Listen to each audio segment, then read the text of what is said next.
Di sebuah desa kecil yang damai, hidup seorang pemuda bernama Adit. Sejak kehilangan kedua orang tuanya, Adit menjalani hidupnya dengan penuh kesederhanaan dan keteguhan hati. Dia tinggal bersama nenek Sumi, satu-satunya keluarga yang ia miliki. Setiap paginya, Adit memulai harinya dengan menarik gerobak sampah, mencari nafkah demi sesuap nasi. Aduh, kenapa hidupku begitu berat? Setiap hari harus mengungut sampah demi sesuap nasi. Adit, cucuku, istirahatlah sebentar. Nenek khawatir kamu kelelahan. Nenek, Adit tidak apa-apa. Adit harus bekerja keras untuk menghidupi nenek. Nenek tahu kamu anak yang kuat dan pantang menyerah. Tapi nenek tidak ingin kamu terus menderita. Adit juga gak ingin nenek menderita. Adit ingin hidup dengan lebih baik, di mana nenek gak perlu lagi kekurangan apapun. Nenek yakin kamu bisa mewujudkannya. Adit adalah anak yang cerdas dan berbakti. Terima kasih ya nenek. Adit berjanji akan bekerja keras untuk mengubah nasib kita. Adit dan nenek Sumi hidup dalam gubuk kreyot di sebuah desa terpencil. Adit harus bekerja keras memungut sampah setiap hari untuk menghidupi dirinya dan neneknya yang sudah tua dan sakit-sakitan. Meskipun hidup dalam kekurangan, Adit tidak pernah putus asa. Ia bertekad untuk mengubah nasibnya dan memberikan kehidupan yang lebih baik bagi neneknya. Nenek, Adit ingin menceritakan sesuatu. Apa itu, Adit? Adit ingin pergi ke Jakarta. Adit yakin di sana Adit bisa mendapatkan pekerjaan yang lebih baik dan bisa mengubah nasib kita. Kota? Tapi Adit, kamu masih kecil. Kota itu kan jauh sekali. Nenek khawatir kamu akan tersesat dan terluka di sana. Orang-orang mampu kapan saja dalam hidup mereka dapat melakukan apa yang mereka impikan. Adit bermimpi dapat suatu saat terjadi orang seperti itu, nenek. Lagi pula, Adit sudah cukup besar, nenek. Adit bisa menjaga diri sendiri. Adit janji, Adit akan sukses di kota dan kembali menjemput nenek. Nenek tidak ingin kamu pergi. Nenek ingin kamu selalu di sini menemani nenek. Adit juga tidak ingin meninggalkan nenek. Tapi Adit harus pergi demi masa depan kita. Adit janji Adit akan selalu mengingat nenek dan kembali secepatnya. Baiklah, nenek restui kepergianmu. Jagalah dirimu baik-baik ya, Dit. Adit memberanikan diri untuk pergi ke kota demi mengubah nasibnya dan neneknya. Nenek Sumi meskipun berat hati merestui kepergian Adit dengan penuh doa dan harapan. Malam berganti pagi, dan suasana desa kecil itu masih saja terasa sama. Nenek Sumi, meski hatinya diliputi kesedihan, tetap menunggu dengan penuh harapan. Sebelum Adit berangkat, Nenek Sumi membekalinya dengan sebuah tas kecil yang berisi nasi dan sepeser koin. Ia percaya Adit akan membawa pulang perubahan yang mereka dambakan. Nek, Adit pamit. Adit akan selalu mengingat nenek dan kembali secepatnya. Hati-hatilah, Adit. Berdoalah selalu agar kamu selalu dilindungi Tuhan. Terima kasih nenek. Adit doakan agar nenek tetap sehat. Adit melangkah pergi dengan penuh tekad dan harapan, meninggalkan nenek Sumi yang menangis. Adit, seorang pemuda yang baru berusia 14 tahun, memulai perjalanan panjangnya menuju Jakarta dengan harapan yang tinggi. Dia meninggalkan kampung halamannya di sebuah desa kecil di pedalaman, dengan tujuan untuk mencari kehidupan yang lebih baik di ibu kota. Jakarta, kota impianku. Aku yakin di sana aku akan menemukan pekerjaan dan memulai kehidupan baru. Adit harus berjalan ratusan kilometer jauhnya selama berhari-hari untuk mencapai Jakarta.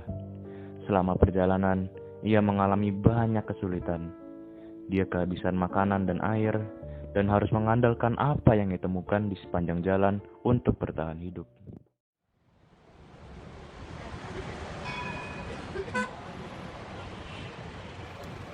Tolonglah, Pak, Bu, saya butuh makanan untuk bertahan hidup. Adit juga memanfaatkan pohon-pohon yang ditemui di sepanjang jalan, mengambil buah-buahan yang ia temukan sebagai sumber makanan. Meskipun lapar dan lelah, ia terus berjalan dengan tekad yang kuat, memimpikan kehidupan yang lebih baik di Jakarta. Aku harus kuat. Aku harus sampai ke Jakarta untuk nenek Sumi dan masa depanku. Adit terus berjalan dengan semangat yang tinggi, menghadapi tantangan dan kesulitan di sepanjang jalan. Meskipun perjalanannya penuh dengan rintangan, ia tidak pernah menyerah, terus berusaha mencapai tujuannya dengan harapan yang tak kunjung pudar. Angin malam berhembus lembut menyapu wajah Adit yang sedikit berkeringat. Langkahnya yang terus melaju, meski pelan, tetap menunjukkan keteguhan hatinya. Di kejauhan, lampu-lampu kota Jakarta mulai terlihat redup, menandakan bahwa ia semakin mendekat ke tujuannya. Setiap langkahku membawa harapanku lebih dekat. Segera, aku akan tiba di Jakarta dan memulai babak baru di hidupku. Di tengah kesendirian malam, Adit terus berjalan dengan semangat yang tak pernah padam. Bayangan pohon-pohon di tepi jalan dan suara hewan malam menjadi teman setianya. Meskipun badannya terasa lelah, api semangatnya untuk mencapai Jakarta terus membara. Aku harus tetap kuat. Jakarta menunggu dengan segala peluang dan tantangan yang menanti. Dengan tekad yang bulat dan harapan yang membara, Adit melanjutkan perjalanannya. Ia yakin bahwa di balik semua rintangan yang dihadapinya, ada peluang baru dan masa depan yang cerah menanti di Jakarta. Adit tiba di Jakarta pada siang hari yang terik dan panas. Wajahnya penuh dengan harapan dan antusiasme saat ia memandang sekitarnya, berharap menemukan kota yang dipenuhi dengan kekayaan dan peluang. Jakarta, kota impianku. Aku yakin di sini aku akan menemukan jalan menuju kehidupan yang lebih baik. Namun, Adit segera merasa kecewa. Jalanan Jakarta yang ia impikan penuh dengan balokan bata emas ternyata hanyalah imajinasinya. Ia juga tidak melihat apa yang dikatakan teman-teman di kampungnya tentang Jakarta, seperti tidak ada pengemis dan bangunan yang kotor. Hah? Mengapa Jakarta tidak sesuai dengan harapanku? Di mana semua kekayaan dan peluang yang aku impikan ini? Begitu bodohnya kah diriku mempercayai semua guyonan itu? Meskipun kecewa, Adit menyadari bahwa ia tidak memiliki waktu untuk mengeluh. Ia dengan segera mulai mencari lowongan pekerjaan di berbagai toko yang dilewatinya, mulai dari toko kue, toko perhiasan, toko mainan, dan toko-toko lainnya. Namun, semua usahanya gagal. Tampaknya seluruh pemilik toko yang didatanginya ragu akan kemampuan Adit, sehingga mereka mengabaikannya. Mengapa begitu sulit mendapatkan pekerjaan di sini? Aku sudah hampir tidak makan selama 2 hari. Tegakah mereka merampas harapan bocah malang ini? Malam telah datang dengan udara yang semakin dingin dan hujan deras mulai membasahi tanah. Adit merasakan dingin yang menusuk tulang dan merinding. Dengan langkah lesu, ia mencari perlindungan dari hujan yang semakin lebat. Mungkin aku bisa beristirahat sejenak di sini. Dengan hati-hati, Adit mendekati rumah tersebut. Memastikan tidak ada yang memperhatikannya, ia berjalan pelan-pelan menuju halaman rumah yang megah, bersembunyi di bawah atap halaman yang luas. Mungkin aku bisa beristirahat sejenak di sini. Di bawah perlindungan atap rumah mewah tersebut, Adit berusaha meredakan dingin yang melanda tubuhnya. Suara hujan yang deras menjadi teman tidurnya, sementara ia berharap bisa mendapatkan istirahat yang cukup untuk melanjutkan perjalanannya keesokan harinya. Malam telah berlalu. Adit berhasil tidur dengan tenang di halaman rumah tersebut hingga pagi hari. Namun, tidurnya terganggu oleh sebuah pukulan yang keras dari seorang ibu tua bernama Ibu Wati, seorang pembantu yang bekerja di rumah tersebut. Kenapa kau tidur di sini? Dasar kau anak jalanan. Berani-beraninya kamu tidur di sini. Dasar kau bocah kurang ajar. Adit terbangun dengan kaget, merasakan sakit dari pukulan Ibu Wati. Suara teriakan Adit membangunkan Pak Gunandi, pemilik rumah yang ternyata merupakan seorang pedagang kaya. Apa yang sedang terjadi di sini, Ibu Wati? Berhenti memukulnya. Maafkan saya, Pak Gunadi. Saya hanya ingin melindungi rumah kita dari anak ini. Nak, siapa dirimu? Dan apa yang membuatmu tidur di halaman rumah saya? Nama saya Adit, Pak. Saya datang dari desa dan mencari pekerjaan di Jakarta, tetapi belum berhasil. Saya belum makan selama 2 hari. Saya juga belum memiliki tempat untuk tidur dan mencari tempat berlindung dari hujan semalam. Maka dari itu, saya memutuskan untuk berteduh di halaman rumah Bapak semalam. Oh, begitu ya. Tenang saja, Dit. Saya bisa membantumu. Mari masuk, saya akan mempersiapkan makanan dan minuman untukmu. Wah, terima kasih banyak Pak Gunandi. Saya berjanji akan bekerja keras kepada Bapak. Pak Gunandi membawa Adit ke dalam rumahnya dan menyajikan makanan lezat serta minuman hangat untuk Adit. Selama ia makan, Adit merasa terpesona melihat berbagai artefak langka dan barang-barang antik yang tersebar di seluruh rumah tersebut. Wah, banyak sekali barang antik di sini. Bapak memiliki koleksi yang luar biasa, Pak. Hahaha. Terima kasih, Dit. Koleksi ini adalah memorabilia yang saya dapatkan saat saya berdagang di timur. Setiap artefak memiliki cerita dan nilai sejarahnya sendiri.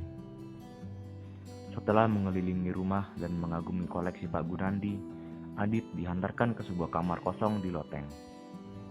Ini adalah kamar yang bisa kamu gunakan untuk sementara waktu. Kamu bisa beristirahat di kamar ini selama kamu bekerja sebagai pelayan di sini. Saya akan pergi dulu sekarang untuk menjemput partner bisnis saya yang baru saja datang dari India. Baiklah, Pak. Hati-hati di jalan. Dengan perasaan syukur dan harapan baru, Adit merasa terharu dengan kebaikan Pak Gunandi. Ia merasa lebih optimis untuk mulai kehidupan baru di Jakarta. Pak Gunandi pamit untuk pergi ke pertemuan kerja, meninggalkan Adit yang tengah berbahagia setelah mendapat harapan baru pada hari itu.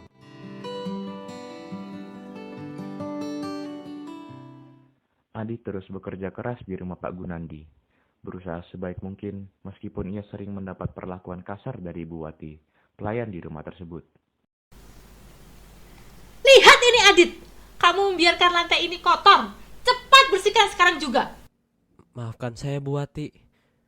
Saya akan segera membersihkannya. Ibu Wati terus mengawasi setiap langkah yang dilakukan Adit, mencari kesalahan kecil untuk memarahinya. Ibu Wati mengancam Adit untuk bekerja setiap saat tanpa waktu istirahat bila tidak ingin dilaporkan kepada Pak Gunandi. Namun, Ibu Ito, salah satu pelayan di rumah itu, seringkali merasa kasihan dengan Adit. Jangan terlalu memikirkannya, Adit.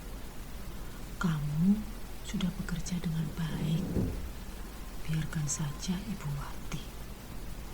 Dia memang selalu seperti itu, merasa dirinya paling hebat.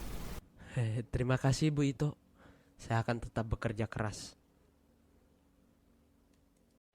Meskipun mendapat perlakuan yang tidak menyenangkan dari Ibu Wati, Adit tetap berusaha bekerja dengan giat dan menjaga sikap yang baik. Setelah seharian bekerja keras, Adit sangat lelah dan ingin segera beristirahat. Namun, saat ia masuk ke kamarnya di loteng, ia merasa sangat terkejut setelah melihat banyak tikus berkeliaran. Ada tikus yang keluar dari saluran pipa, ada yang keluar dari sela-sela lantai kayu, bahkan ada yang keluar dari bawah bantalnya. Astaga, kamarku penuh tikus. Bagaimana aku bisa tidur di tempat seperti ini? Meskipun merasa kecewa, Adit berusaha mengalah dan mencoba tidur di ruang tengah sementara malam itu. Hari berikutnya, Adit kembali mencoba tidur di kamarnya setelah membersihkan dan menutup lubang-lubang yang menjadi tempat masuk tikus. Namun, usahanya kembali gagal. Tikus-tikus itu bermunculan dalam jumlah yang sangat banyak dan mendesis sepanjang malam, sehingga Adit tidak dapat tidur dengan tenang. Aduh, mengapa tikus-tikus ini tidak pergi? Padahal aku sudah membersihkan dan menutup lubang-lubangnya. Adit mencoba berbagai cara untuk mengusir tikus-tikus tersebut, mulai dari memasang perangkap tikus, menutup lubang asap tempat tikus berasal, hingga membersihkan kamarnya dengan lebih teliti. Namun, semua usahanya tetap sia-sia. Ternyata, tikus-tikus itu hanya muncul pada malam hari ketika ia hendak tidur, lalu menghilang saat pagi hari ketika orang-orang hendak bekerja. Hari-hari berlalu dan Adit sudah hampir 7 hari tidak bisa tidur karena tikus-tikus itu. Meskipun ia merasa sangat lelah, ia tetap berusaha untuk mencari solusi dalam mengatasi masalah ini. Adit merasa takut untuk melapor masalah ini kepada Pak Gunandi. Ia khawatir Pak Gunandi akan marah terhadapnya dan menganggapnya tidak tahu rasa terima kasih. Meskipun begitu, rasa frustasi dan kelelahan Adit semakin menekan dirinya setiap harinya. Aku takut melaporkan masalah ini kepada Pak Gunandi. Tapi aku tidak bisa menerus seperti ini. Aku harus mencari solusi lain. Setelah seminggu bekerja keras, Adit diberikan upah oleh Pak Gunandi. Meskipun jumlahnya sedikit, ia merasa sangat senang dan bangga. Rasa bangga tersebut memenuhi hatinya, dan ia merasa bahwa upah tersebut adalah hasil dari kerja kerasnya yang ia lakukan selama ini. Terima kasih Pak Gunandi. Saya akan terus bekerja keras untuk membayar kepercayaan Bapak. Kamu sudah bekerja dengan baik, Adit. Pertahankanlah semangat itu. Dengan uang upah di tangannya, Adit memutuskan untuk dengan segera pergi ke pasar. Dia ingin membeli sesuatu yang spesial, sesuatu yang bisa menjadi tanda kebanggaan atas kerja keras yang dilakukannya selama 1 minggu terakhir. Apa ya yang sebaiknya saya beli dengan uang ini? Ia melihat berbagai macam barang, mulai dari makanan, mainan, hingga buku-buku komik. Namun, tak ada yang benar-benar membuat hatinya tertarik. Wah, sepertinya memang tidak ada barang yang dapat benar-benar menarik perhatianku. Saat hampir putus asa dan hendak pulang, matanya tiba-tiba tertuju pada seorang lelaki tua yang duduk di tenda kecil. Lelaki tua itu tampak menjual sekumpulan kucing oranye yang lucu. Hai nak, maukah engkau membeli kucing-kucing ini? Kucing-kucing ini sangat aktif, berani, dan tentunya lucu. Tawaran tersebut membuat Adit langsung teringat akan masalah tikus yang selama ini mengganggunya di rumah Pak Gunandi. Ia pun mendekati tenda tersebut dengan antusias. Kucing ini mungkin saja bisa membantu mengusir tikus di rumahku. Tanpa berpikir panjang, Adit memutuskan untuk membeli satu-satunya kucing jantan yang dijual oleh lelaki tua tersebut. Baik, saya akan ambil kucing yang ini. Makasih Pak. Dengan kucing baru di tangannya, Adit merasa semakin bersemangat untuk kembali ke rumah Pak Gunandi. Ia berharap kucing tersebut dapat membantu mengatasi masalah tikus yang selama ini mengganggunya. Setelah kembali dari pasar dengan kucing barunya, Adit dengan segera berlari menuju kamarnya di loteng. Ia dengan gembira membuka pintu kamarnya dan melepas kucing jantan berwarna oranye yang ia beli tadi.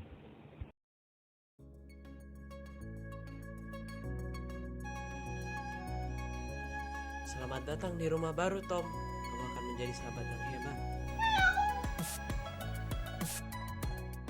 Adit mengajak Tom bermain di kamarnya dengan tali yang ia temukan di sudut kamarnya. Adit juga memberikan setengah dari porsi makan siangnya kepada Tom. Ini makananmu, Tom. Semoga kamu menyukainya.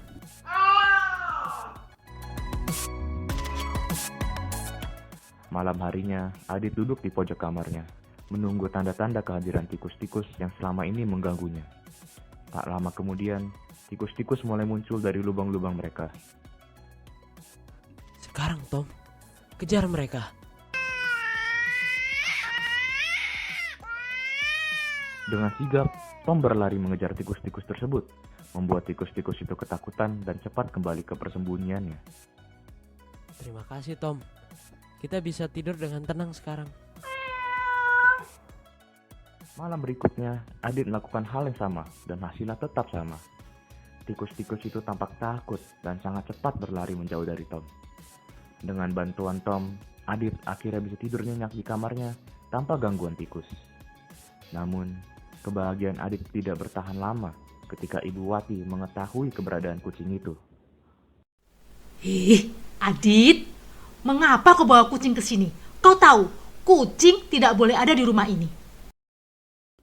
Maaf Bu Wati, Tom membantu mengusir tikus-tikus di kamarku. Bila engkau tidak bisa bekerja lebih keras dari biasanya, ibu akan melaporkannya pada Pak Gunadi.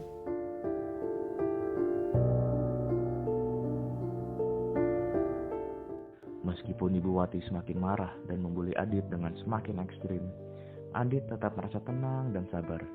Ia merasa lega karena memiliki Tom di sisinya, sahabatnya yang sejati. Setiap hari, perlakuan kasar yang diterima Adit dari Ibu Wati semakin meningkat. Tugas-tugas yang seharusnya dikerjakan oleh 2 pelayan, kini harus dikerjakan oleh Adit sendirian. Lihat ini Adit, masih banyak pekerjaan yang belum selesai. Kamu harus segera menyelesaikan sebelum waktu makan siang. Kalau tidak, akan kulaporkan dirimu kepada Pak Gunadi. Maafkan saya Bu Wati, saya akan segera menyelesaikannya. Setiap kali Adit mencoba menjelaskan atau meminta maaf, Ibu Wati selalu menambahkan tugas-tugas yang baru yang membuat Adit semakin tertekan. Tidak ada waktu untuk istirahat. Kamu harus segera menyelesaikan tugas-tugas ini. Segera potong wortel dan bawang setelah kau mengepel. Habis itu, jangan lupa juga membersihkan toilet.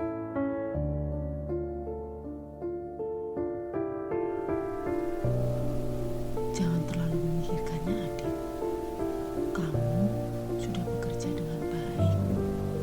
Biarkan saja Ibu Wati. Dia memang selalu seperti itu. Merasa dirinya paling hebat. Terima kasih Bu Ito, saya akan tetap bekerja keras.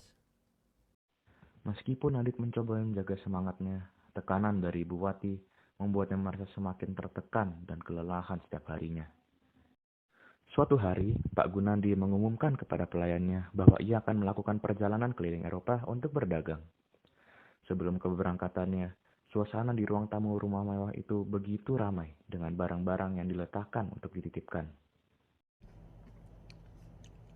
Jika ada yang ingin kalian jual, tinggalkan saja barangnya di sini. Saya akan mencoba menjualnya di Eropa. Ini gelang milik saya, Pak. Tolong dibantu jual di Eropa ya. Saya yakin gelang ini akan mendapat harga yang baik di sana. Ini kalung rubi kesayanganku, Pak. Meskipun sulit untuk berpisah darinya, saya percaya Bapak dapat menjualnya dengan harga yang cukup baik. Adit memperhatikan dengan hati yang berdebar-debar, memikir kucingnya, Tom. Di dalam benaknya, ia berpikir bahwa dirinya bisa mendapatkan 2 kalinya harga kucing tersebut bila dijual di Eropa. Ini mungkin kesempatan terbaikku untuk mendapatkan uang tambahan. Tom, maafkan diriku. Aku berharap kamu akan memahaminya. Ada yang ingin kamu titipkan, Adit? Pak, saya ingin menjual kucing saya yang bernama Tom. Kucing? Mengapa? Kucing itu sangat membantu saya di rumah, Pak. Ia membantu mengusir tikus-tikus yang mengganggu. Mungkin ia bisa mengusir tikus lebih baik di rumah barunya nanti. Pak Gunadi melihat ke dalam Adit dan melihat keputusan yang mendalam di dalamnya. Setelah beberapa saat, ia mengangguk dengan pengertian. Baiklah, Adit. Saya akan mencoba untuk menjual kucingmu di sana. Semoga kita mendapatkan harga yang baik untuknya. Terima kasih, Pak. Saya akan memberikan Tom kepada Bapak nanti. Meskipun ia yakin akan mendapatkan keuntungan dari menjual Tom, Adit merasa berat hati karena harus melepaskan sahabat sejatinya. Ia berharap suatu hari nanti bisa mendapatkan kembali sahabatnya tersebut. Malam setelah Tom pergi, Adit merasa kesepian dan tidak nyaman. Ruang loteng yang sebelumnya nyaman dan aman, kini terasa sunyi dan sepi tanpa kehadiran Tom. Aku merindukan Tom. Suaranya yang ceria dan kehadirannya yang menghibur. Tak lama kemudian, suara-suara tikus mulai mengisi ruangan. Derik-derik dan cekikikan tikus-tikus itu memenuhi kamarnya, mengganggu malam yang ditakdirkan Tuhan menjadi sunyi.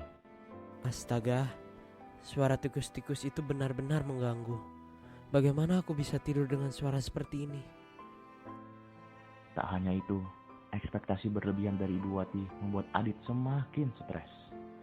Setiap kesalahan kecilnya diperbesar olehnya dan dijadikan alasan untuk memarahinya. Adit, mengapa kamarmu begitu berantakan?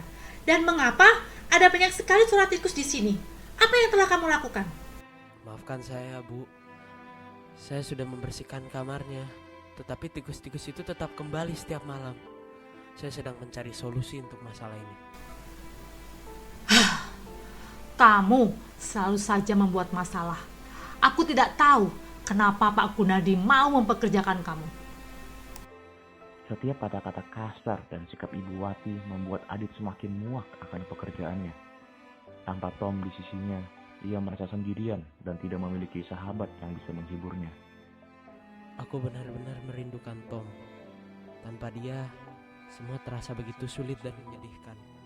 Dalam kesendirian malam itu, Adit hanya bisa berharap agar semua ini segera berlalu, dan ia bisa mendapatkan kembali kebahagiaannya, seperti saat Tom masih bersamanya.